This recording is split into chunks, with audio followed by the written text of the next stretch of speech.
नमस्कार मंडळी, बघूयात आजचा पहिला प्रकार। हा पदार्थ तयार करण्यासाठी 2 वाटी आपल्याला साबुदाणा घ्यायचा आहे। यामध्ये पाणी घालायचं आणि 2 ते 3 वेळेस आपल्याला साबुदाणा छान वॉश करून घ्यायचा आहे। साबुदाणा असा वॉश करून घेतल्यानंतर यामध्ये आपल्याला 1 ग्लास पाणी घालून घ्यायचं आहे। झाकण ठेवूयात आणि 2 तास आपल्याला हा साबुदाणा भिजण्यासाठी ठेवायचा आहे। 2 तासानंतर बघू शकतात साबुदाणा छान भिजलेला आहे। आता हा भिजवून घेतलेला साबुदाणा आपल्याला मिक्सरच्या भांड्यामध्ये घालून घ्यायचा आहे। इथे मी हा साबुदाणा 2 बॅचेसमध्ये वाटून घेणार आहे। आता हा साबुदाणा वाटताना एक गोष्ट लक्षात ठेवायची, याला आपल्याला पल्स मोडवरती फक्त 1 सेकंद फिरवून घ्यायचा आहे। यामध्ये साबुदाण्याचे अख्खे कण दिसायला हवेत इतपत आपल्याला याला मिक्सरमध्ये फिरवून घ्यायचं आहे। आता आपण याला परातीमध्ये काढून घेऊयात। आता यामध्ये आपल्याला 1 वाटी शिजवून घेतलेल्या बटाट्याचा कीस घालायचा आहे। ज्या वाटीने आपण साबुदाणा मोजून घेतला होता त्याच वाटीने इथे मी हा बटाट्याचा कीस घेतलेला आहे। यामध्ये अर्धी वाटी भाजून घेतलेल्या शेंगदाण्यांचा कूट घालायचा आहे। आता यामध्ये आपल्याला 1 चमचा हिरव्या मिरचीचा ठेचा घालायचा आहे। तुम्ही ते लाल तिखट सुद्धा वापरू शकता। अर्धा चमचा जिरं घालूया। चवीप्रमाणे मीठ घालायचं आहे। आता हे सर्व जिन्नस आपण मिक्स करून घेऊयात आणि याचा आपल्याला गोळा तयार करून घ्यायचा आहे। इथे मी या मिश्रणाचा छान गोळा तयार करून घेतलेला आहे। इथे आज आपण साबुदाणा वडा तयार करणार आहोत, तर ज्या साईजचा तुम्हाला वडा तयार करायचा असेल तेवढं मिश्रण हातामध्ये घ्यायचं। याला सुरुवातीला गोलाकार शेप देऊन घ्यायचा। नंतर आपल्याला बोटांनी अशा पद्धतीने हा वडा थापून घ्यायचा आहे। इथे मी हा साबुदाणा वडा छान थापून घेतलेला आहे। अशाच पद्धतीने सर्व वडे आपल्याला थापून घ्यायचे आहे। आता हे वडे फ्राय करण्याआधी आपल्याला एक चटपटीत दह्याची चटणी तयार करून घ्यायची आहे। त्यासाठी मिक्सरच्या भांड्यामध्ये अर्धी वाटी दही घालायचं आहे। 2 चमचा आपण यामध्ये भाजून घेतलेल्या शेंगदाण्यांचा कूट घालून घेऊयात। 2 हिरव्या मिरच्या घालत आहे। तिखट आवडीप्रमाणे तुम्ही कमी जास्त करू शकता। पाव चमचा भाजून घेतलेल्या जिऱ्याची पावडर घालायची आहे। 2 चमचे साखर घालायची आहे। चवीप्रमाणे मीठ घालूयात आणि थोडंसं पाणी घालून आपल्याला ही चटणी छान बारीक वाटून घ्यायची आहे। इथे मी चटणी छान बारीक वाटून घेतलेली आहे। इथे आपली ही चटणी तयार झालेली आहे। आता या चटणीला आपण फोडणी देऊयात। त्यासाठी पॅनमध्ये 2 छोटे चमचे तेल घालून घ्यायचे। तेल गरम झालंय। आता यामध्ये पाव चमचा जिरं घालूया। जिरं छान तडतडल्यानंतर यामध्ये हिरव्या मिरचीचे काप घालायचे आहे। मिरची पांढरे डाग येईपर्यंत तेलावरती फ्राय करून घ्यायची आणि नंतर आपल्याला ही तयार करून घेतलेली फोडणी या चटणीवरती ॲड करून घ्यायची आहे। तयार झाली चटपटीत इथे आपली दह्याची चटणी। आता आपण लगेच वडे फ्राय करायला घेऊया। तेल इथे मी गरम करून घेतलंय। आता तेलामध्ये आपण वडे सोडून घेऊयात। आता हे वडे आपल्याला क्रिस्पी आणि कुरकुरीत होईपर्यंत गॅसच्या मीडियम फ्लेमवरती फ्राय करून घ्यायचे आहेत। वड्यांची एक साइड फ्राय झाल्यावरती वडे पलटी करून घ्यायचे आहे आणि दुसऱ्या बाजूने देखील हे वडे फ्राय करून घ्यायचे आहे। इथे मी हे वडे क्रिस्पी आणि कुरकुरीत होईपर्यंत दोघी बाजूंनी छान फ्राय करून घेतलेले आहे। आता आपण यांना काढून घेऊयात। तुम्ही बघू शकतात हे वडे अगदी छान असे टम्म फुगलेले आहेत आणि मस्त असे क्रिस्पी आणि कुरकुरीत हे वडे तयार झालेले आहेत। लहान काही मोठ्यांना सुद्धा फार आवडतील एवढे चविष्ट क्रिस्पी आणि कुरकुरीत असे साबुदाणा वडे तयार झालेत। एकदा अशा पद्धतीने तुम्ही ट्राय करून बघा। प्रकार क्रमांक 2। हा पदार्थ तयार करण्यासाठी इथे मी 2 कच्ची केळी घेतलेली आहे। केळी स्वच्छ 2-3 वेळेस पाण्याने धुवून घेतलेली आहे आणि नंतर आपल्याला केळी अशी 2 पार्टमध्ये कट करून घ्यायचे। आता कुकरमध्ये इथे मी 2 ग्लास पाणी घातलेलं आहे। यामध्ये ही केळी घालून घ्यायचे। कुकरचं झाकण लावायचं आणि कुकरची 1 शिट्टी आपल्याला काढून घ्यायची। लक्षात ठेवा यापेक्षा जास्त कुकरच्या शिट्ट्या काढू नका, नाहीतर मग केळीचा लद्दा तयार होतो। त्यामुळे फक्त 1च शिट्टीवरती आपल्याला ही केळी शिजवून घ्यायची। आता केळी शिजत आहे तोपर्यंत पुढची प्रोसेस बघूया। इथे मी मिक्सरच्या भांड्यामध्ये पाव वाटी भगर घातलेली आहे। भगरची अगदी बारीक अशी आपल्याला पावडर ही तयार करून घ्यायची। बघू शकता अशा पद्धतीने। आता या पदार्थासाठी चटपटीत एक खोबऱ्याचं सारण तयार करून घ्यायचंय, तर त्यासाठी इथे मी 1 वाटी ओल्या नारळाचे काप घेतलेले आहे। मी खोबऱ्याचा जो पाठीचा काळा भाग असतो तर तो काढून घेतलेला आहे। आता हे खोबरं आपल्याला मिक्सरमध्ये फिरवून घ्यायचंय। बघू शकता या पद्धतीने। आता याला एका बाउलमध्ये काढून घ्यायचे। यामध्ये 2 हिरव्या मिरचीचे काप घालायचे, तिखट आवडीप्रमाणे कमी जास्त करू शकता। 1 चमचा बारीक कापून घेतलेले काजूचे काप घालायचे। काजू जेव्हा दाताखाली येतात तेव्हा या पदार्थाची चव अप्रतिम लागते। आता यामध्ये 1 चमचा साखर घालायची आहे, 10 ते 12 मनुके घालायचे आहे आणि 1 चमचा लिंबाचा रस घालून घेऊया। साखर, लिंबाचा रस घातल्यामुळे हा पदार्थ आंबट गोड चवीचा तयार होतो। चवीप्रमाणे मीठ घालून याला मिक्स करून घेतले। इथे आपलं हे सारण तयार झालेलं आहे। आता सारण तयार होत होतं तोपर्यंत इथे आपल्या केळी सुद्धा शिजली गेलेली आहे।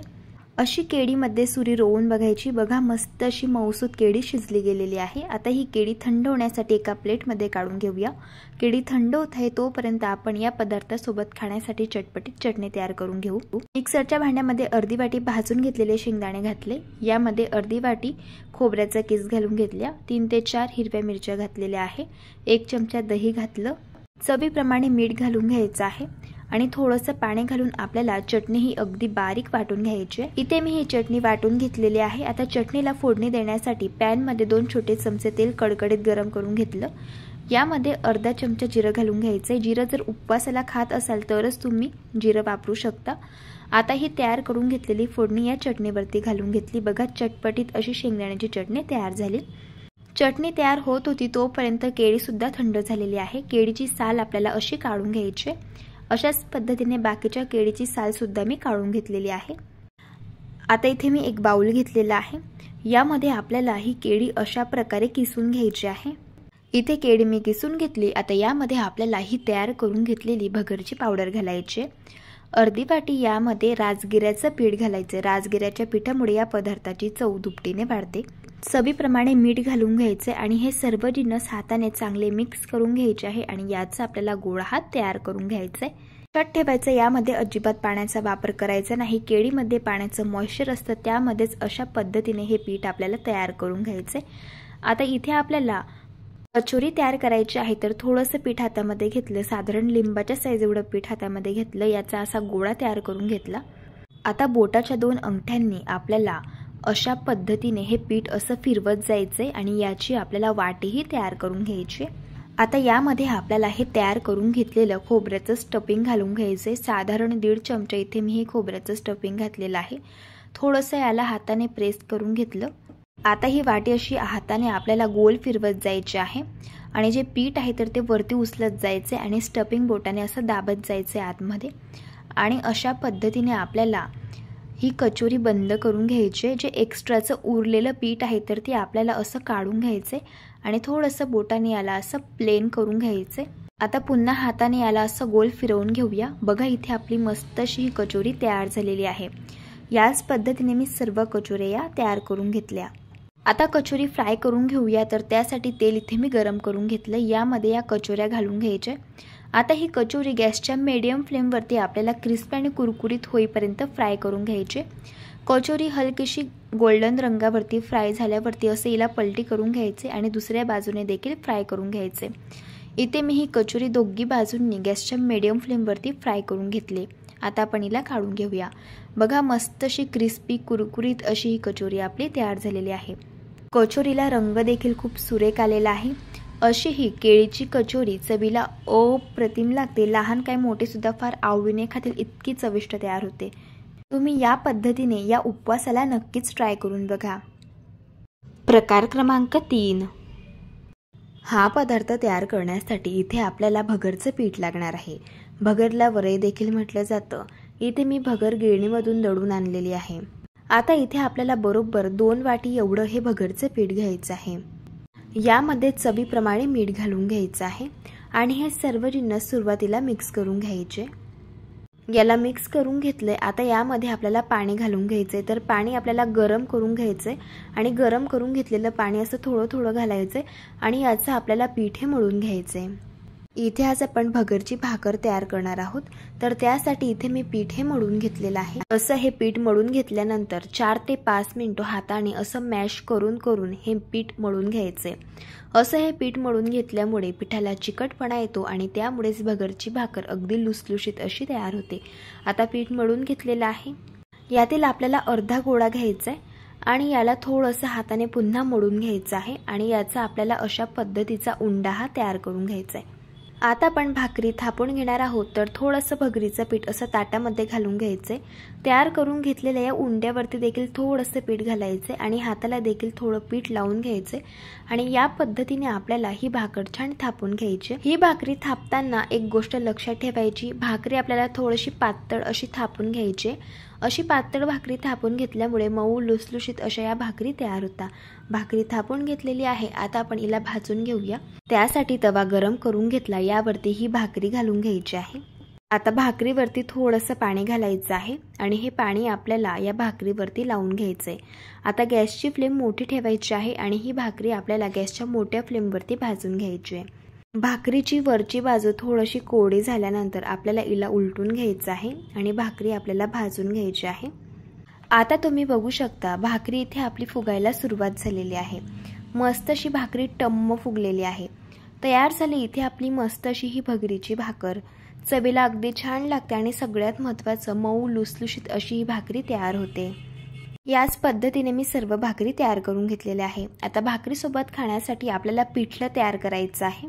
त्यासाठी तव्यावरती 2 छोटे चमचे तेल घालून घ्यायचं आहे। तेल गरम झालं, यामध्ये 1 चमचा जिरं घालून घेतलं, 1 इंच आलं घालायचंय, 3 हिरवी मिरची घातली आणि 1 चमचा शेंगदाणे घालून घ्यायचे। 1 ते 2 सेकंद याला आपल्याला चांगलं परतून घ्यायचंय। आता हे मी परतून घेतलं, याला एका प्लेटमध्ये काढून घ्यायचं आणि हे थंड झाल्यावरती मिक्सरच्या भांड्यामध्ये घालायचं आणि याचा असा जाडसर आपल्याला ठेचा हा तयार करून घ्यायचा आहे। आता एका बाउलमध्ये 2 छोटे चमचे इथे मी राजगिऱ्याचं पीठ घेतलेलं आहे।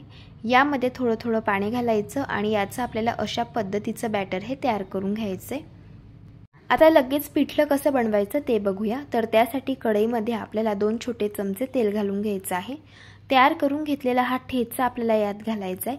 याला 1 ते 2 मिनिटं गॅसच्या मंद आचेवरती आपल्याला परतून घ्यायचंय। ठेचा इथे परतून घेतला। आता यामध्ये 1 चमचा काश्मीरी मिरचीचं तिखट घालायचं आहे। हे तिखट फक्त रंगासाठी वापरलं जातं। आता 1 ते 2 सेकंद पुन्हा याला परतून घ्यायचे। आता यामध्ये 2 ग्लास गरम करून घेतलेलं पाणी आपल्याला घालायचे। चवीप्रमाणे मीठ घालून घ्यायचं आहे। याला मिक्स करून घ्यायचे आणि आता याला आपल्याला एक खडखडून उकडही काढून घ्यायची। बघू शकता याला छान खडखडून उकड आलेली आहे। आता यामध्ये 2 चमचे भाजून घेतलेल्या शेंगदाण्यांचा कूट घालायचा आहे। असा शेंगदाण्यांचा कूट घालून घेतल्यामुळे या पदार्थाची चव दुपटीने वाढते आणि चवीलाही हा पदार्थ अप्रतिम लागतो। तयार करून घेतलेलं राजगिऱ्याच्या पिठाचं मिश्रण यामध्ये घालायचं आहे। असं हे राजगिऱ्याचं मिश्रण यामध्ये घातल्यामुळे या पिठल्याला घट्टपणा येतो। आता याला मी मिक्स करून घेतलेलं आहे। सुरुवातीला बघू शकता या पिठल्याची थिकनेस या पद्धतीची आहे। गॅसच्या मंद आचेवरती आता आपल्याला हे 6 ते 7 मिनिटं घट्ट होईपर्यंत शिजवून घ्यायचं आहे। याला मी शिजवून घेतलेलं आहे। तुम्ही याची थिकनेस बघून घ्या, या पद्धतीची आहे। पिठल्याला घट्टपणा आलेला आहे। यापेक्षा जास्त हे पिठलं घट्ट करू नका, कारण हे थंड झाल्यावरती आणखी घट्ट होतं। असं हे उपवासाचं पिठलं चवीला अगदी भन्नाट लागतं आणि या पिठल्यासोबत तयार केलेली अशी ही भगरची भाकर चवीला अगदी भन्नाट लागते आणि मस्त अशी मऊ लुसलुशीत तयार होते। या पद्धतीने तुम्ही एकदा ट्राय करून बघा। प्रकार क्रमांक 4। हा पदार्थ तयार करण्यासाठी इथे मी 2 रताळी घेतलेली आहे। रताळी 2-3 वेळेस पाण्याने स्वच्छ धुवून घेतलेली आहे। आता याची आपल्याला अशा पद्धतीने सालही काढून घ्यायची आहे। इथे मी रताळीची साल काढून घेतलेली आहे। रताळीची साल काढून घेतल्यानंतर पुन्हा याला 2-3 वेळेस पाण्याने स्वच्छ धुवून घ्यायचे। आता ही रताळी आपल्याला अशी किसून घ्यायची। रताळी किसून घेतलेली आहे। रताळीचा किस असा तयार करून घेतल्यानंतर लगेच यापासून पदार्थ बनवून घ्यायचा आहे। जर आपण जास्त वेळ हा किस असाच ठेवला तर हा लवकर काळा पडतो, तर त्यामुळे लगेच यापासून पदार्थ बनवायला सुरुवात करायची आहे। त्यासाठी इथे मी कढई गरम करायला ठेवलेली आहे। यामध्ये 2 चमचे साजूक तूप घालायचे। तुपाऐवजी तेल सुद्धा वापरू शकता। आता तूप चांगलं गरम झालं, यामध्ये 1 चमचा जिरं घालायचे। जिरं जर उपवासाला खात असाल तरच इथे तुम्ही वापरा। 2 हिरव्या मिरचीचे काप घालून घ्यायचे, 1 चमचा आल्याची पेस्ट घालून घ्यायचे आणि हे सर्व जिन्नस 1 ते 2 सेकंद तुपावरती चांगले परतून घ्यायचे। आता यामध्ये आपल्याला हा तयार करून घेतलेला रताळ्याचा किस घालून घ्यायचा आहे। हा किस 3 ते 4 मिनिटं गॅसच्या अगदी मंद आचेवरती आपल्याला चांगला परतून घ्यायचा आहे। इथे मी याला परतून घेतलेला आहे। असा हा किस परतून घेतल्यामुळे थोडासा ट्रान्सपेरंट दिसायला लागतो, या पद्धतीने। आता यावरती झाकण ठेवायचंय 6 मिनिटांसाठी आणि याला आपल्याला शिजवून घ्यायचंय। लक्षात ठेवायचं या 6 मिनिटांमधून 2-2 मिनिटांनी झाकण काढायचे आणि याला मिक्स करत जायचे, म्हणजे हा किस तळाला चिटकणार नाही किंवा जळणार नाही। याच प्रकारे झाकण ठेवून इथे मी हा रताळीचा किस शिजवून घेतलेला आहे।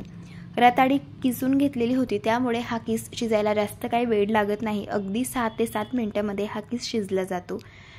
आता यामध्ये सगळ्यात शेवटी आपल्याला पाव वाटी भाजून घेतलेला शेंगदाण्यांचा कूट घालायचा आहे। शेंगदाण्यांचा कूट घातल्यामुळे या पदार्थाची चव दुपटीने वाढते आणि चवीलाही अगदी भन्नाट लागतो हा पदार्थ।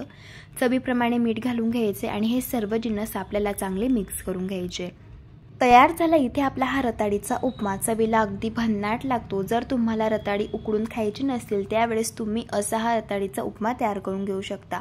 लहान काय मोठे सुद्धा खूप आवडीने खातील इतका चविष्ट तयार होतो। या पद्धतीने एकदा ट्राय करून बघा। प्रकार क्रमांक 5। हा पदार्थ तयार करण्यासाठी इथे मी 1 वाटी साबुदाणा अर्धा तास भिजण्यासाठी ठेवलेला होता। जो बारीक क्वालिटीचा साबुदाणा मिळतो तो मी इथे वापरला। हा लवकर भिजला जातो म्हणून मी इथे हा वापरला। तुम्ही मोठ्या साईजचा साबुदाणा सुद्धा वापरू शकता। आता यामध्ये आपल्याला एक मीडियम साईजचा उकडून घेतलेला बटाटा किसून यामध्ये घालायचा आणि 1 वाटी यामध्ये भाजून घेतलेल्या शेंगदाण्यांचा कूट घालून घेऊया। 1 चमचा यामध्ये हिरव्या मिरचीचा ठेचा घालायचा। 1 चमचा इथे मी जिरं घातलं। चवीप्रमाणे मीठ घालायचे आणि हे सर्व जिन्नस मिक्स करून घ्यायचे आणि याचा आपल्याला गोळा हा तयार करून घ्यायचा आहे। बघा इथे मी याचा हा गोळा तयार करून घेतला। इथे आपण सँडविच तयार करणार आहोत, तर त्यासाठी इथे मी सँडविच मेकर घेतलेला आहे। तुमच्याकडे जर हे सँडविच मेकर नसेल तर नॉनस्टिकच्या छोट्या पॅनमध्ये सुद्धा तुम्ही हा पदार्थ बनवू शकता। या सँडविच मेकरला मी तेल लावून ग्रीस करून घेतले। आता हे थोडंसं मिश्रण घ्यायचं आणि असं आपल्याला यामध्ये दाबून प्रेस करून घ्यायचंय। बघा इथे मी हे मिश्रण सँडविच मेकरमध्ये फिल करून घेतलेलं आहे। आता याला बंद करून घ्यायचं आणि हे सँडविच आपल्याला गॅसच्या अगदी मंद आचेवरती 3 मिनिटं एका साईडने भाजून घ्यायचं। एक साईड भाजून झाल्यावरती याला पलटी करून घ्यायचं आणि दुसरी साईड देखील याची भाजून घ्यायची। बघा एक साईड छान याची भाजून झाली। आता अशाच पद्धतीने दुसरी साईड देखील याची आपल्याला भाजून घ्यायची आहे। इथे मी दोघी साईडने क्रिस्पी आणि कुरकुरीत होईपर्यंत हे सँडविच छान भाजून घेतलेलं आहे। आता आपण याला काढून घेऊयात। हे सँडविच चवीला अप्रतिम तयार होतं। ज्यांना तळलेले पदार्थ खायला आवडत नाही तर ते सुद्धा खूप आवडीने खातील, एवढं चविष्ट हे सँडविच लागतं। बाहेरून मस्त क्रिस्पी आणि कुरकुरीत असं हे तयार होतं आणि आतून छान स्पंजी आणि सॉफ्ट असं बनतं। लहान काय मोठे सुद्धा फार आवडीने खातील, एवढं चविष्ट तयार होतं। अशा पद्धतीने तुम्ही एकदा ट्राय करून बघा। जर तुम्हाला आजच्या या सर्व रेसिपीज आवडल्या असतील तर रेसिपीला लाईक करा, चॅनलला सबस्क्राईब करा आणि शेजारील बेल आयकॉन प्रेस करा। चला भेटू आता एका मस्त अशा चमचमीत रेसिपी सोबत। तोपर्यंत धन्यवाद।